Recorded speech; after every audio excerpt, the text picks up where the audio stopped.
அதே மாதிரி social media நம்ம ஹேண்டில் பண்ணுறப்பையும் யார் மேலே என்ன தப்பு இருக்குது, என்ன ஏதுன்னு நம்ம கொஞ்சம் விசாரித்து தான் பண்ணணும்.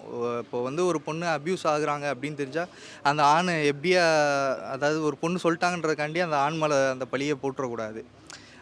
சொசைட்டியும் இது வந்து கொஞ்சம் நம்ம பார்த்துக்கணும். ஏன்னா இப்போ ஒரு பொண்ணு ஒரு ஆண் மேலே வந்து ஒரு அக்யூசேஷன் வைக்கிறாங்கன்னா, அதை வந்து கரெக்டாக தப்பாக அந்த பையன் அதை பண்ணியிருக்காரா அதையெல்லாம் யோசிக்கணும். இன்னொன்று வந்து இந்த வீடியோ வெளியே வந்தனால அவங்க ரிலேட்டிவ் நண்பர்கள்லாம் எல்லாம் அவங்க அவர் தப்பு பண்ணியிருப்பாரோன்ட்டு அவரை பேசுகிறனால தான் அவருக்கு அந்த பண்ணியிருக்க தாட்டே போயிருக்கு. இப்போ நாளைக்கு நம்ம ஃப்ரெண்ட்ஸ் யாருக்காவது இந்த அக்யூசேஷன் இந்த மாதிரி வந்தால் கூட நம்ம அவங்களுக்கு கொஞ்சம் சப்போர்ட்டாக தான் இருக்கும். இன்னொன்று பண்ணிக்கணும்னு நினைக்கக்கூடாது. நம்ம இந்த மாதிரி அக்யூசேஷன் வந்துச்சுன்னா நம்ம எப்படி அதிலேருந்து வெளியே வருது, நம்ம மேலே தப்பு இல்லைனா அதை எப்படியாவது நிரூபிக்கணும் தான் பார்க்கணும். நம்ம பண்ணி தான் அதுக்கு தீர்வு கிடையாது.